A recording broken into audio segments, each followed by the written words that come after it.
Aloha and e kamomaikai ho'olokai.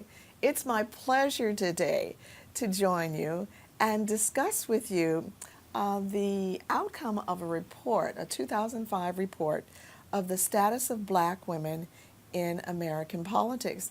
And I think this is such a timely subject given the fact that we soon will be moving into an election pretty soon. And I think that a lot of the information that is shared within this report could be quite beneficial to prospective candidates that are in our viewing audience and maybe potential candidates that are even considering running. Let's begin, shall we? First of all, this report was done by the American Women and Politics for Higher Education at Rutgers University, the Center for American and Women and Politics. And it begins with their executive summary. And the executive summary goes as such. Black women are critically important to their communities. Black women drive their economic and electoral power of the black communities nationwide. Black women drive spending of 85 cents to every dollar in the black community. Black women are 58.6 of the voters in the black community. Black women have registered and have voted at a higher rate than their male counterparts in every election since 1998. That would include 2002, 2006, 2010, and 2016, and quite possibly 2020. Once in office, black women are champion of interests of black citizens and underrepresented populations as well, supporting progressive agendas around education, healthcare, and economic development. And also, black women typically represent more diverse communities in, in comparison to their non-black counterparts. Black women are underrepresented, however, in all levels of political office. Black women are 7.4% of the U.S. population and 7.8% of the electoral. However, they are only 14 women in Congress, 2.6%, 2 black women in statewide elected executive offices, 241 black women in state legislatures, representing 3.3%, and 26 black women mayors in cities with population of over 35,000, which is 1.9%.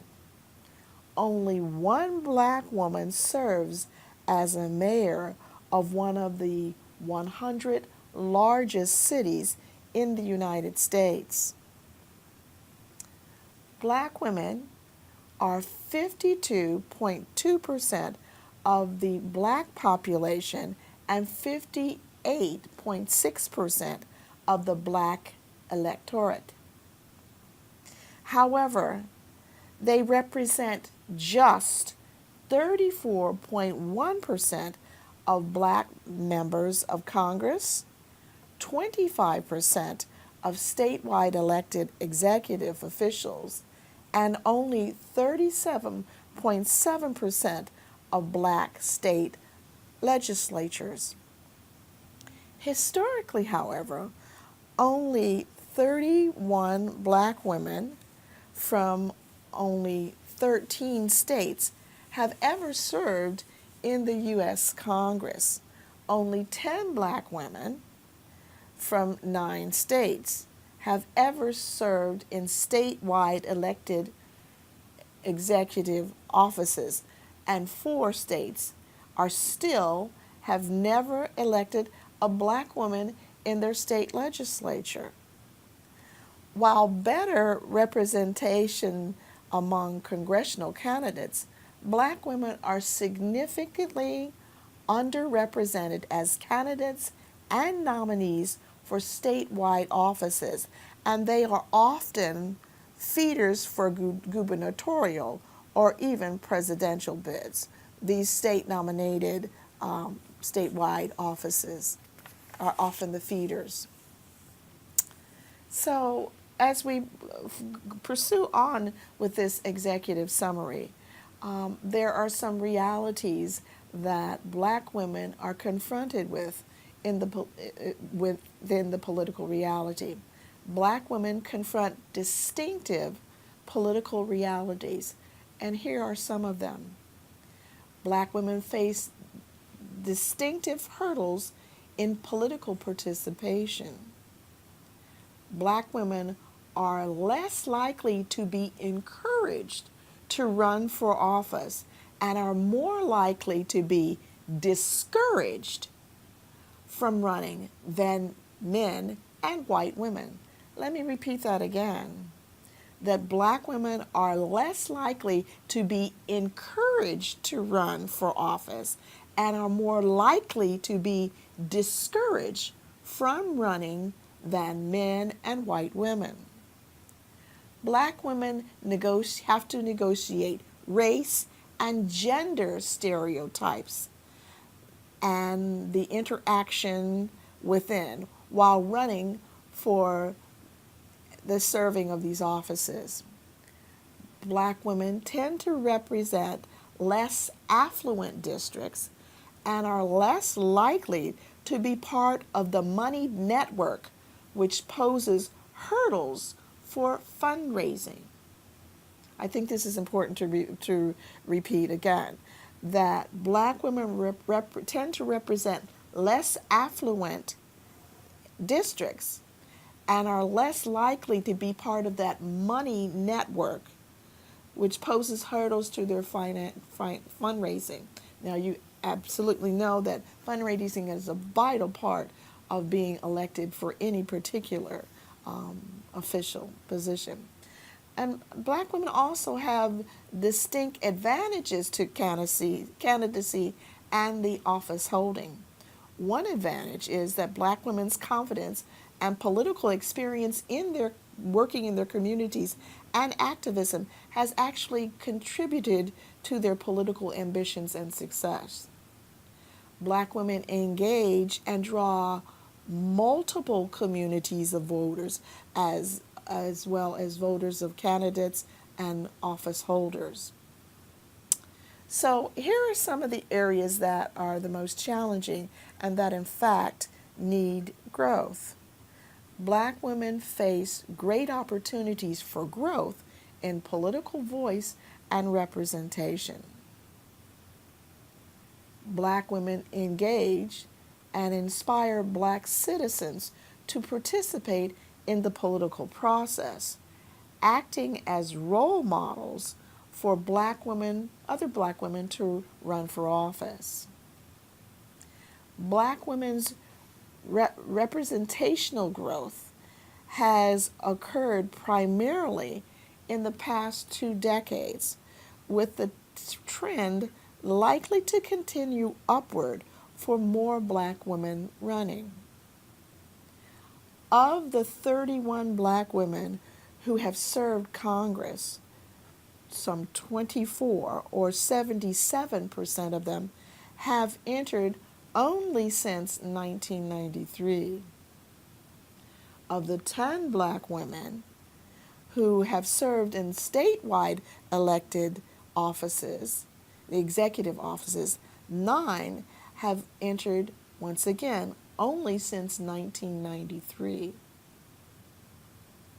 Since 1994, however, the growth in black population in terms of black state legislatures can be wholly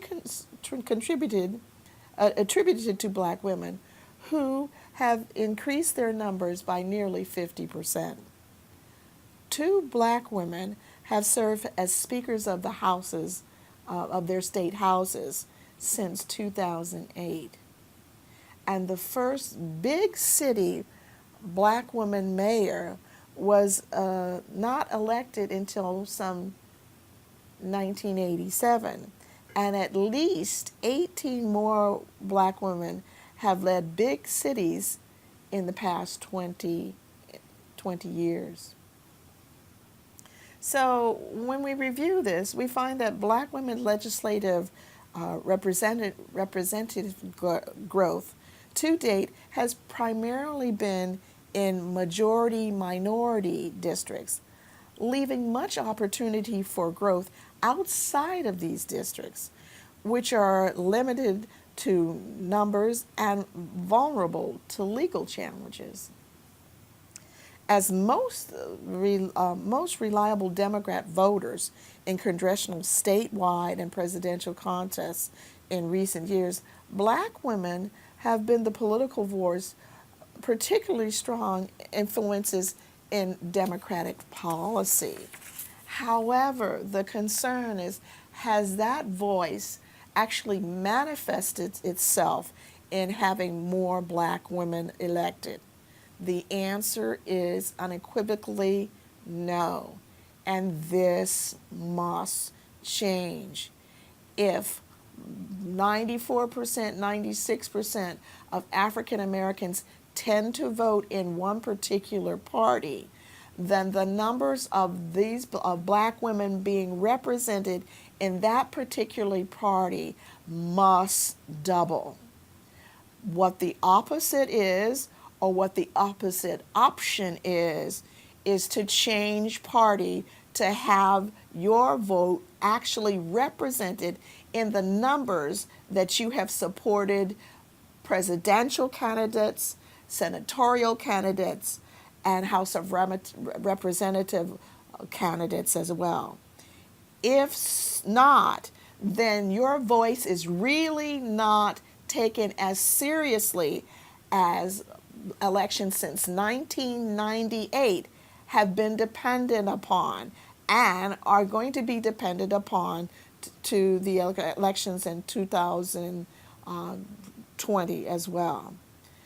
So the issue is, do you continue to support a party that does not give you significant numbers mandated to the amount of numbers that you have supported these individuals in making presidential candidacy a reality? Then it's time for a change, and it's time to reassess your associations. Do you continue to support a group or a party that has not equivalently or equitably represented you in the amount of numbers that you need to be represented? Those numbers need to drastically change. We have accepted some 30 positions when the positions have in fact should be more aligned to the population, which means there should be twice as many individuals elected, particularly as African American women tend to vote, particularly in one particular party, and in significant numbers. If that change does not happen, then you are in fact de facto taken for granted. I personally believe that to accept, and I mean no disrespect to the accomplishments of any, if we have accepted being First Lady, we should no longer accept just being First Lady. We should be looking to be called Madam President. And that should have been a reality all the way back since Shirley Chisholm's introduction into the presidential campaign. Now, there has also been another woman, an African American woman, her name is Carol, out of Illinois, that has also bid. But we for some odd reason, we are in the misnomer that Hillary has been the only woman that has been a candidate for presidency.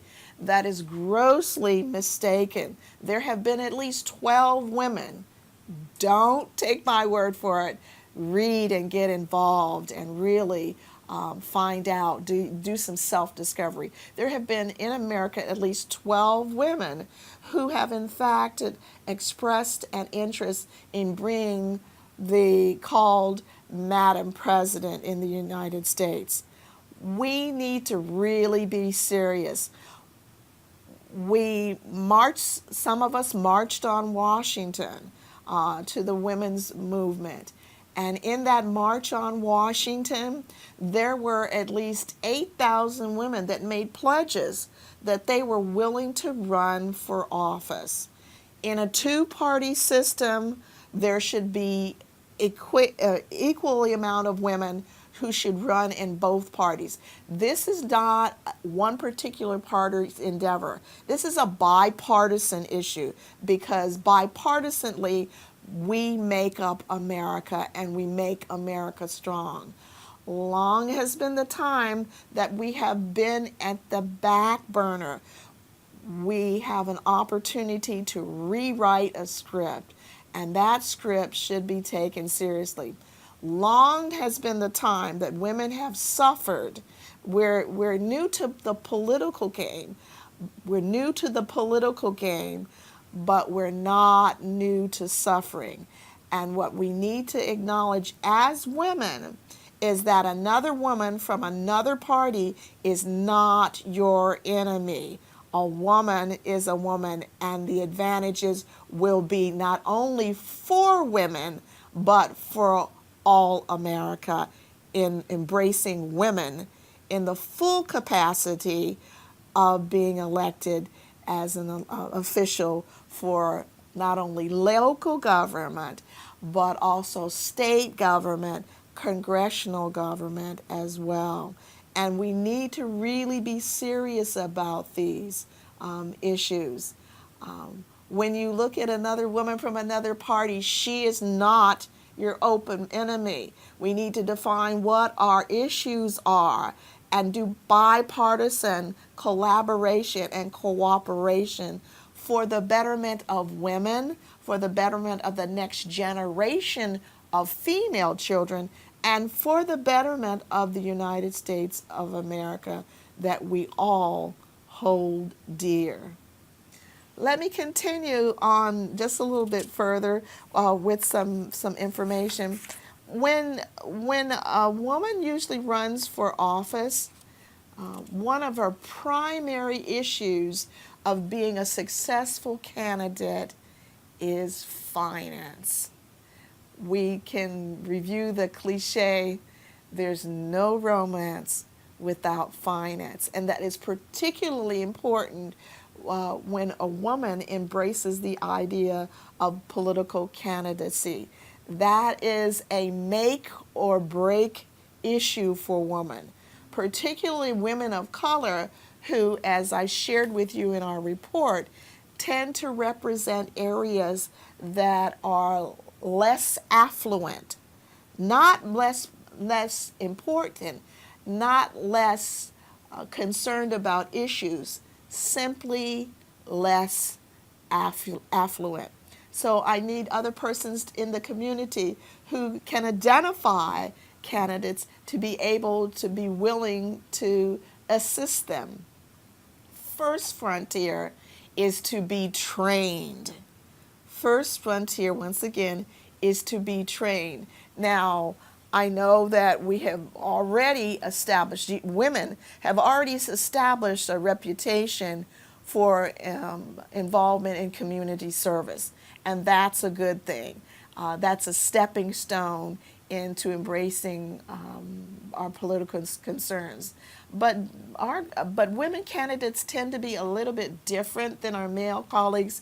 We tend to go into politics sometimes on single issues, but more as reasons of passion for serving the community.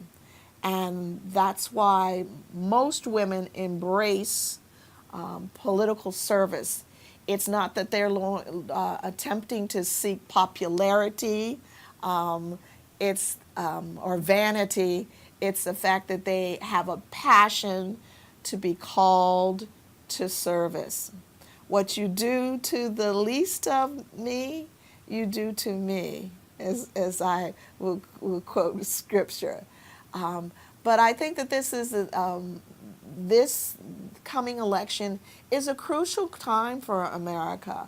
I want to be a person who is about unifying, not dividing our country. Long too long, we have accepted divisions in our country. One of my favorite actresses and movie stars is somebody by the name of Beyonce. And so if I was to repeat one of her songs, I would say, okay, ladies, now it's time.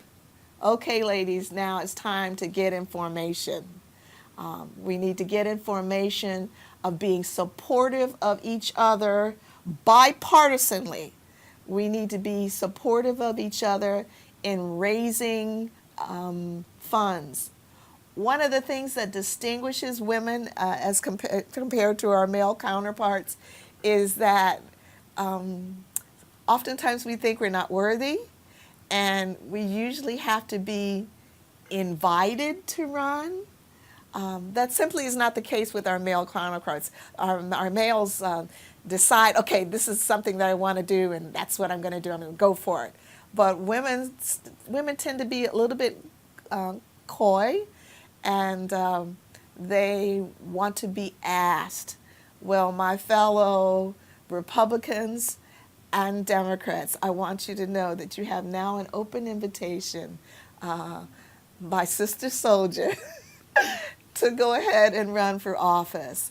And know that when you see my face and you see another woman's face that perhaps might be in another political party, she is not your open enemy. You need to be very clear on that. She is facing the same challenges you are, if not more.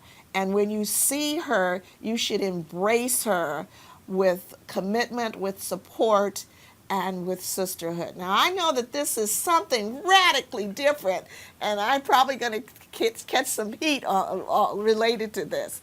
But the time is now. If not you, then who? If not now, then when? There are a couple of expressions that are out there that are really popular. One of which that I like is that she wins, we win. So she wins, we win. That means that if you support her and she's successful, then the issues that are important to you are also successful. And that we have to have a broad range of ideas to come to the table, to be representative of a two-party system that is bipartisanship, that is of the democratic process, that can be in Republican principled. Well, I know that people are just probably going crazy, think, oh, who is this woman anyway? My name is P.M. Mazenga, and I've been hosting Ho'oloka'i. I wanted to just share with you some of the concerns related to the status report of Black women in American politics. And that report, if you can get your hands on it, you can download it on email. It's reported by the Center for American Women and Politics for Higher Education, and that's out of Rutgers University. There are some amazing statistics and graphs as it relates to the inclusion of women of color. That includes Black women, Latinas, as well as Asian and Island Pacificers as well. These reports show a preponderance of white women that are involved in the electoral process. And unfortunately, I would say of the pie table, less than, I'd say, less than a quarter of women of color have actively been involved in the electoral process. Now, here we are, we're in Hawaii, right? There are more women of color here than I think represented in any place in the area. I think that this should be an open invitation, particularly for Asian and Pacific Islander women to get involved, as well as Latinas and African American women. One of the things that I found out in this report, I have to share it with you, that I didn't know, was that there was actually an African American woman from the Big Island that was a member of the Hawaii State Legislature. And I didn't even know her name. And I was so surprised. And in this report, it revealed to me that of her presence here. But I'm not going to tell you her name. Some of you probably already know her name, but I want you to go and find out her yourself. One of my sheroes in this whole process when I was growing up was a woman by the name of Shirley Chisholm, and she was one of the first women to step out and want to run for office. So in honor of Shirley Chisholm, I want to say thank you very much for joining us today. I think that this is the time. It's the right time for the right women, for the right place, and you're the right woman. So thank you very much, and aloha. Bye, guys.